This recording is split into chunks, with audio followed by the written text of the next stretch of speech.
Good afternoon, I'm Luke Henry and here is your headlines this afternoon at 2 p.m. Following last night's damaging defeat for Theresa May, people are now wondering what could exactly happen next. The Prime Minister saw her deal voted down for a second time and now faces the possibility of leaving the EU without an agreement, which will be decided later today. If the majority of MPs vote against the chance of leaving the EU without a deal, there'll be another vote regarding the delay of Brexit, which is 17 days away. Community worker in Southampton, Ulai Scheffler, says EU nationals are worried. Are very worried because they not speaking the language. They read a lot of not necessarily genuine or true information. So in the internet you can find many scary and frightening reports or opinions. So they come and try to double check whether that's true or not. And how will it affect Polish people, or let's say Europeans? Well, if I knew, I probably wouldn't be here, because I don't think anyone really knows. We have some information regarding what might happen in case of no deal Brexit, what happens in case of there is a deal, but obviously we need to know what kind of deal. So I think the main issues that more shops and restaurants are being closed down in Oxford Street. Issues such as the popularity of West Quay and parking charges are just some of the factors blamed for forcing businesses to close. And now many people are worried if their business will be next. Business owner Simon Fodring explains the situation. I think the main issues that we have, funny enough, is not West Quay, which everyone thinks it is. It's, I think, parking issues. Our parking charges are very expensive, almost London prices. And you know, when you pay £1.50 an hour, people won't come down here. And the same in the evening, we have a parking charge between 6 and 8, which is ridiculous. So we are trying to renegotiate these charges. A Southampton car park has had to change its opening hours to stop homeless people sleeping there overnight. Grosvenor Square car park now closes from midnight until 5:30 a.m. after car park users complained to Southampton City Council about the issue. Local charities, however, are not happy with the night closure, as they believe it isn't helping the homelessness problem within the city. Hannah Watkins has more. This is Grosvenor Square multi-storey car park in Southampton, which has now been closed overnight to stop homeless people from using it as shelter. It is closed from midnight to 5:30 in the morning, where metal shutters will be used to close off the car park. As locals gave feedback to the council explaining how many homeless people have been using it to sleep in overnight, a trial run by Southampton City Council will take place for 6 months. Homeless charities are not too happy with this plan though, and believe this is only moving the problem elsewhere. This month it's officially estimated that over 4,500 people are sleeping rough in England.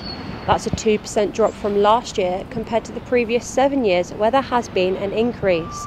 The BBC have said that 29 rough sleepers have been found in Southampton, which is more than the surrounding areas. And of those 29, 11 were found to be non-UK EU citizens. Portsmouth and Fareham were the next highest with 19 rough sleepers, and easterly no rough sleepers are found. Councillor Jackie Raymond, Cabinet Member for Transport and Public Realm, said, Southampton City Council provides an outreach service in the city to engage and support people who they find sleeping rough. We also work with and fund specialist partner providers that operate 3 large hostels in the city with around 150 bed spaces that has recently been extended to provide additional access bed spaces. It seems Southampton City Council are doing everything they can to help the homeless. However, the question is shutting down a car park overnight more of a hindrance than a step forward? This is Hannah Watkins for Solent Journalism. It's been 2 weeks since the community playlink opened in its new location. Moving from Marsh Road, they have now settled into their new surroundings at the Swelling Neighbourhood Centre. To explain more about the playlink, here is Doris Capes talking about the move and what the playlink is currently offering. People that come to our play sessions, we started up a toddler toolkit, we call it. So we give them a bag, and then each session we give them something to put in it. So there'll be little books and musical instruments, puppets, things to make marks with. So this week we're looking for signs of spring. So we've put signs of spring on a sheet so that mum, dad, nan can go out for a walk in the park, and there's pictures of things to look for. Maybe a flower, maybe a bird nest. So we're trying to encourage them to walk and talk and look, not sit there with an iPad. So we are trying those sorts of things. Sport now, and despite the breaking that happened at Solent Football Club 2 weeks ago, which saw programme sheds, dugouts and seats all vandalised, performances on the pitch have still been a success. The Boatmen beat AFC Bournemouth, the under-21s, 2-1 on Monday night in the Hampshire Cup quarter-final, and will now face Havant Waterlooville in the semis.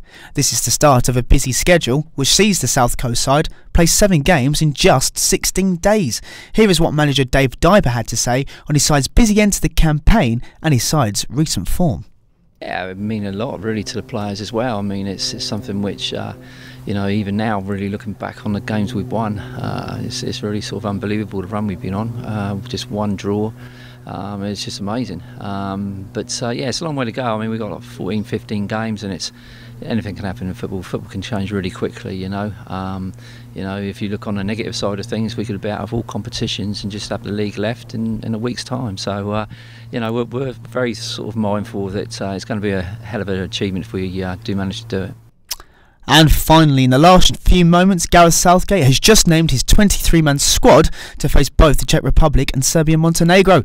Southgate has opted to include the likes of Ruben Loftus-Cheek, Declan Rice, Tom Heaton and Callum Wilson. However, there is no place for Southampton midfielder James Ward-Prowse, which will frustrate Southampton fans. England are currently gearing up for the Nations League finals, which start in June. And that's all from us today. You can find all our stories and more at solentjournalism.co.uk. I've been Luke Henry, and a very good afternoon to you.